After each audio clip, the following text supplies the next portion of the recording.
Mizoram Sinota te kala chuan son bot le fil lam in ruam na lo siam se tiang in voina hian hei rem chang dewin an bot secretary asin kalai an lo kuaya non kon sakram ro kan tia anin mun dang poi mo dang te pon yang amai ro chu lai mi mo mai poi mo saka voina hian an son ram zo na tu a hon na hun rem chang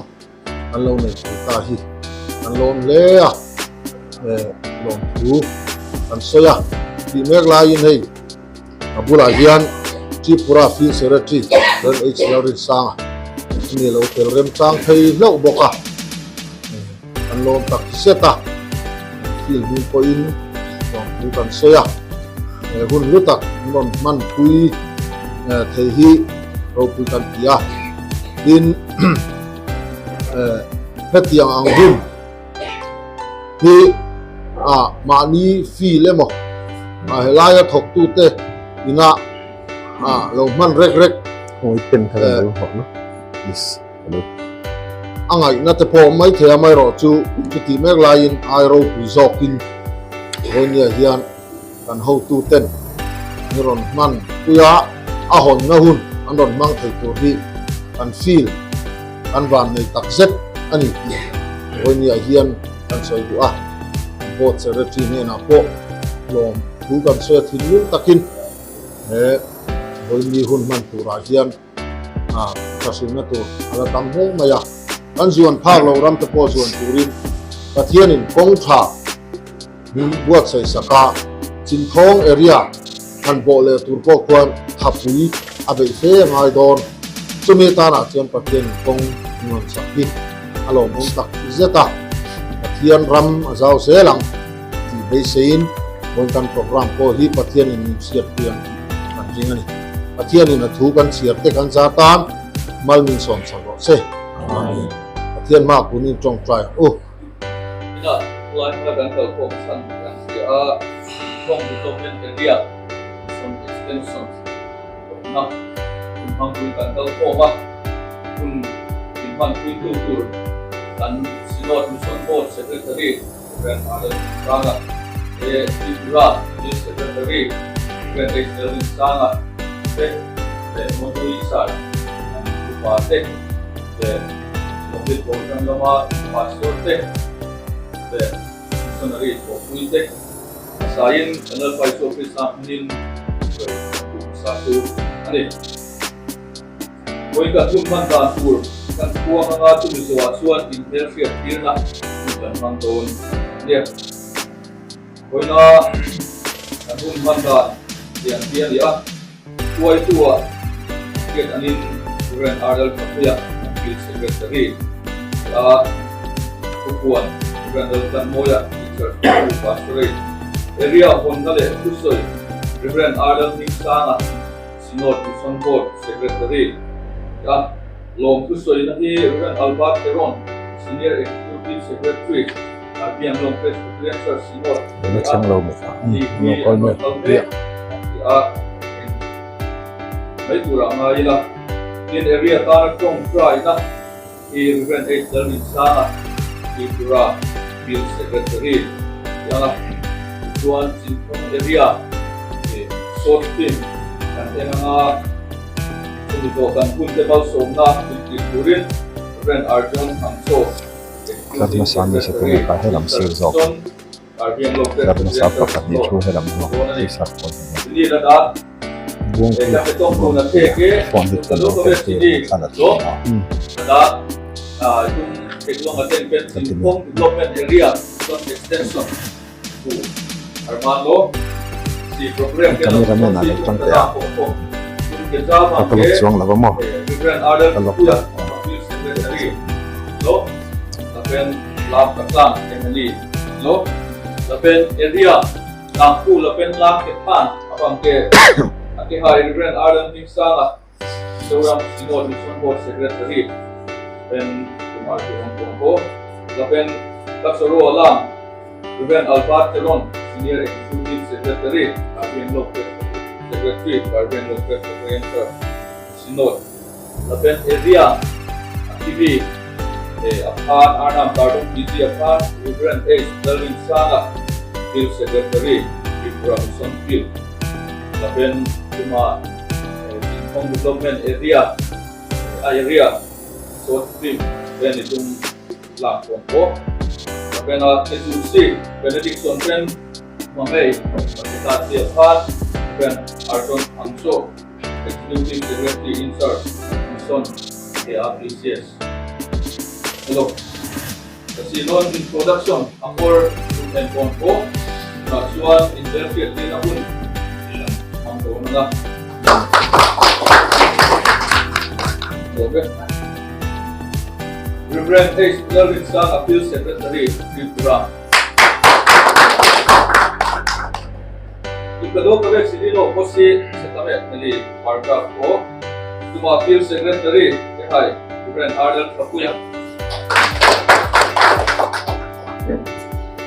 Reverend Alba Terong Senior Executive Secretary Arvin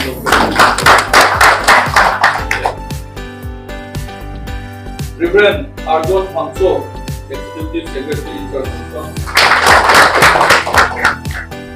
Reverend H. Dalvin Ruata Complete Organ Pastor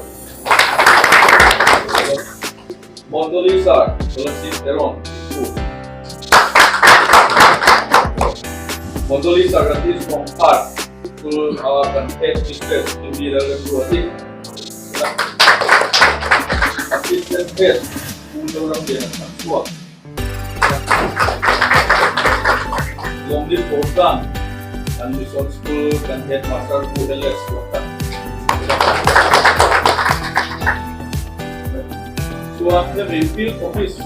at home. Something kung ay hindi nila na field office along ka lema ito.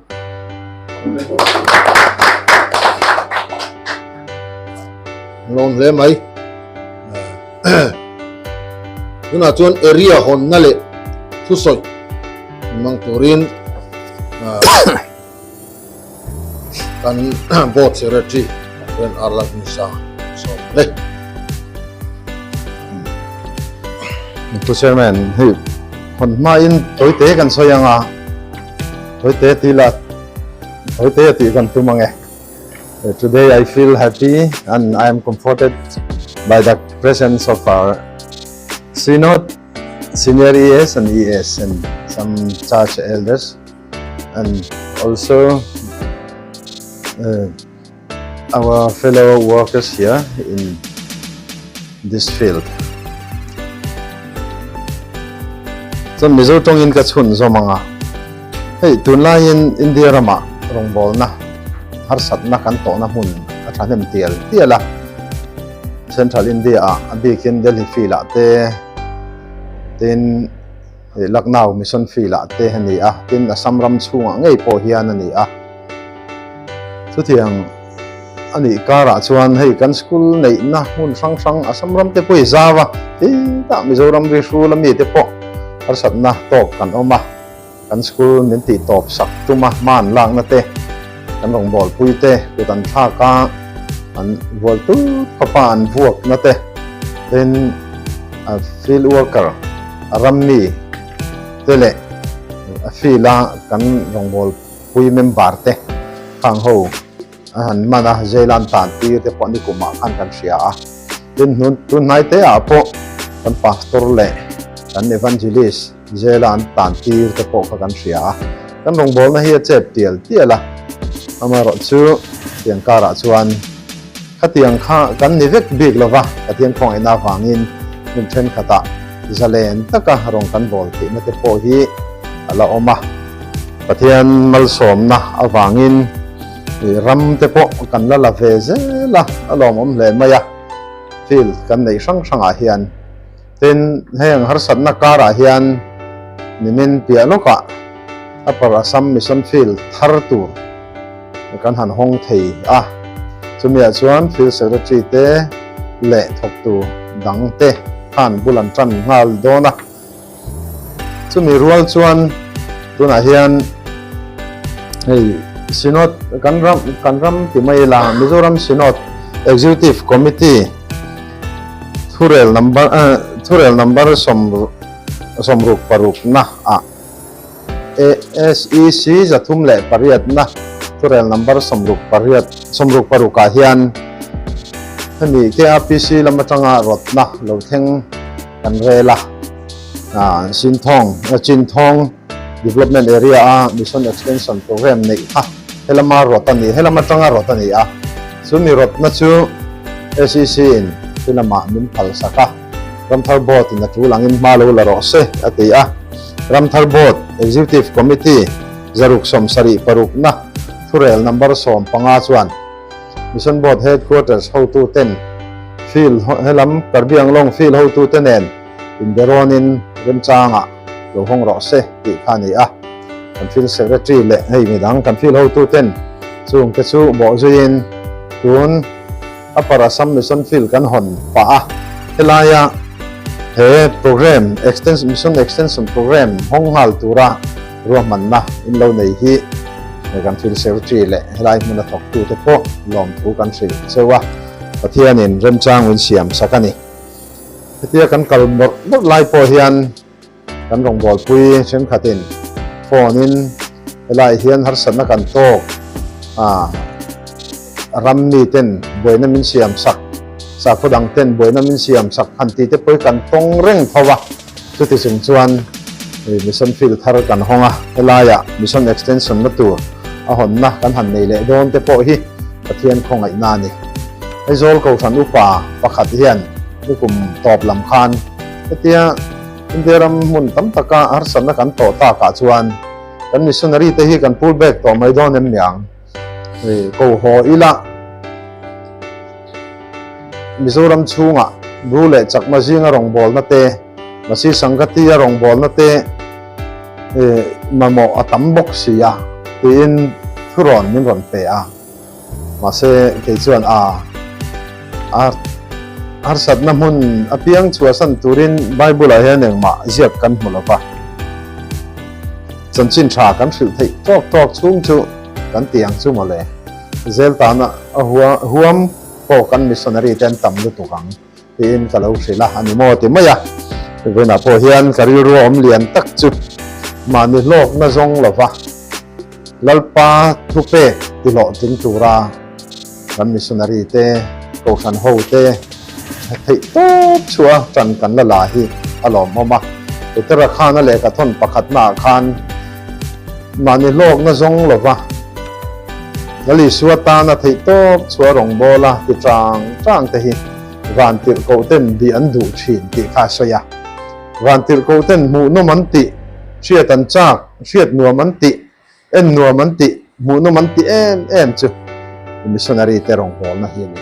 chu wangin chumit na chuan ma kan so na ni ram kan zau bel zel na tura ma kan la thei hi lo mom tak me bani ten hei Tripura field secretary helai anga tinge lon nan ve ngot ti kha zona om mai te ya PCI assembly a hian execute anga de lo mission and evangelism committee ni lai ni hian kar le kan nei dona chumi tan chuan poimo mani lo ka helaya local to na in han ho zuwa ya local a in akasom wang ania kan committee ho le don tho boxi til athazonga India ma har sanna kan nei lain athazonga kan malak na rabi thar asiat plan te poi thalo male ron toy omla katia dibugar lama anin zui to hian kan ron kal zela tun tuma hian katia hun kan mang ho thei hi lomom kati le lom thu po kan thil nga la ni chu tiang chuan tuna kan soi ang khan chan chin thashil hi lali suwa ngai poi mo ber ne wangin chumi ti lo tin chu ring tu te na kan mo purna lian ber ani chulam hoi chon ko sanin ke pe na aman ruwa asilai mu ni ho kan tang thin hi alom omani ten KRPCS lampoi na hetianga malak na turot na anron sian hi lomom tak mewa chumi chu kan ho tu te point thilama Mizoram sinod lampoin remati tianga ro man nakal zela chuan voina hian the Chingthong development area mission extension program hon na hun kan nei tur hi kan phura kan loma van nei po kan in te ni le chuti chuan tuna hian hon na kan nei do na nga kan lalpa isu krista ko fan ho lu ber le lalber chan chin thil na thok tura thu pek min petu min pek angin he Chingthong development area mission extension program ruaman na KPCS le Mizoram Sinot ina lungrual taka rem tia ma kan lat na hi voina hian ni ka honge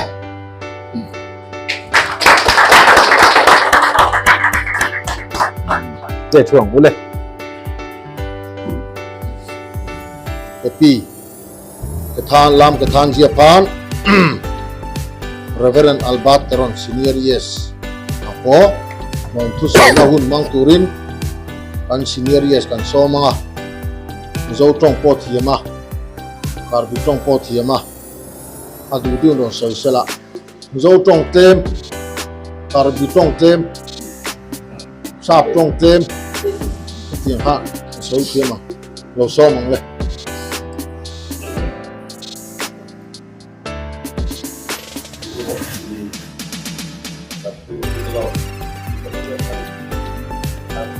Zona B, di bawah pot, dan nampak ya dulu.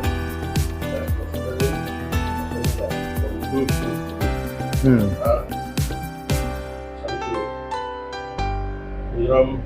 silat disebut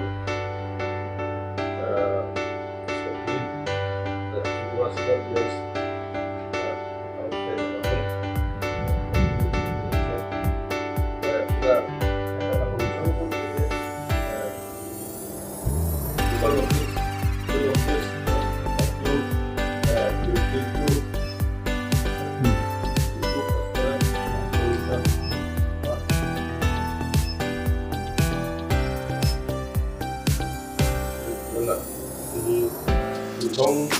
development area mission extension student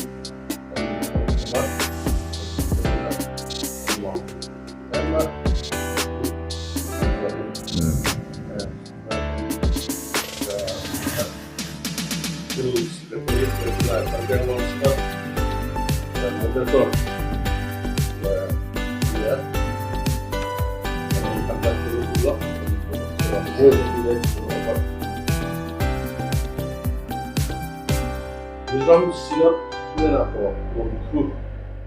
hasil dua asancu kan yang long siap dahil umur gil kan gil wakiara mendong tay kapangin ano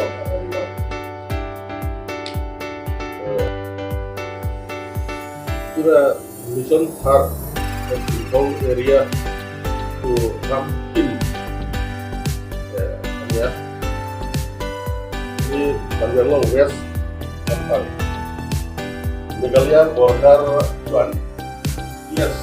aku beli Megalia Karbi border itu yes oma maksudnya kita luar Chingthong itu pesan pola mero lain Bukan bagian rombongan lampar itu berputar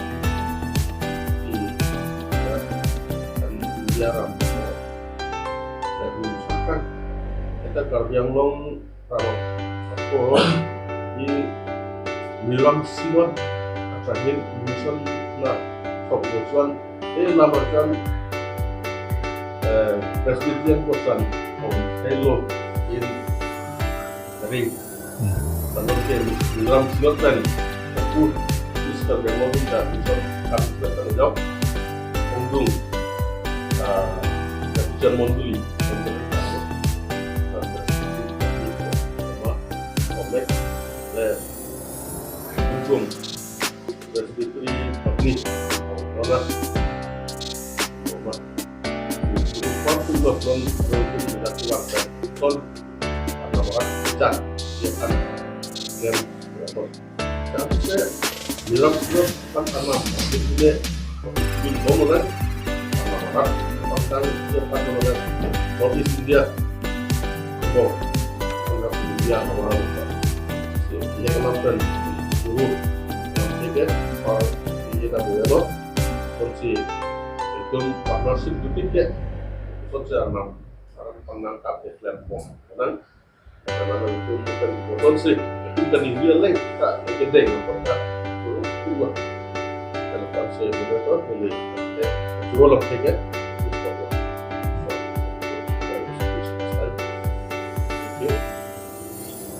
Thiam đi. Thank you so much. Tuna chuan area ta na trong try na mang turin anam kardom ji pan Reverend H Lal Rit Sanga is a Tripura. So mang lo ta jok la chimi zo chuan refreshment kan yang ne voi mi a hian ho tu te ne na lom thu kan so non le ni te RTC lama kan ho tu te kal boka este kan tu pa te kal boka kan bot secretary ne na lom thu so tak ne wa in Tripura lam kan ho tu pa mi ron ho the boka. Once again, I would like to give thanks to our Sonboard Secretary for his sparing his valuable time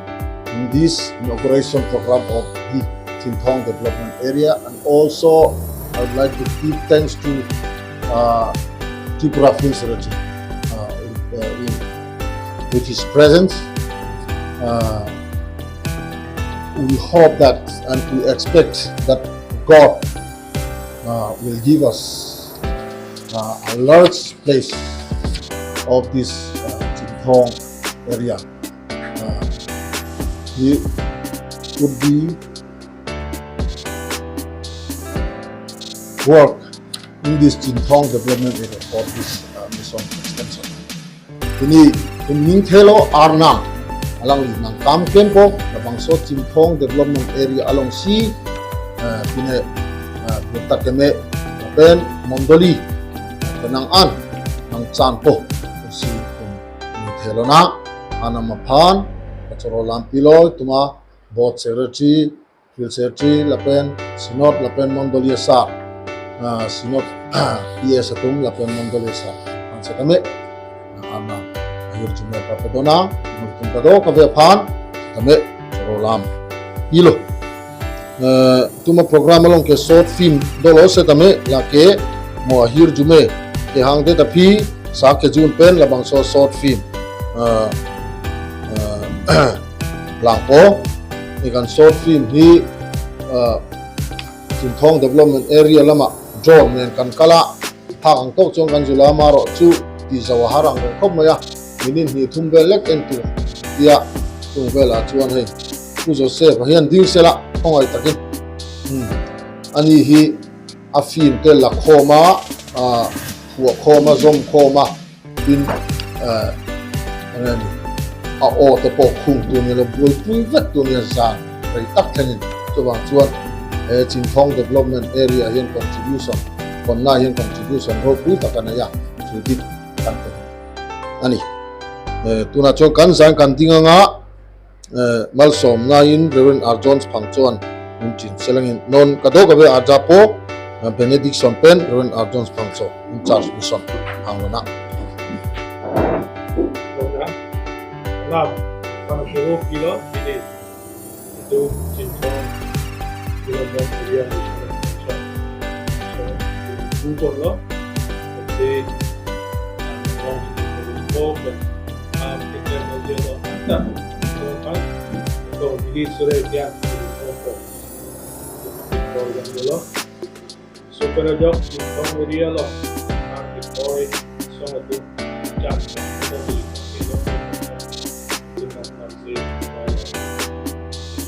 kerap kerja di laut kan, kau sekolah kan, pelajaran kan, mai con il rispetto che era abbastanza, che era applicata di me, il fatto che non non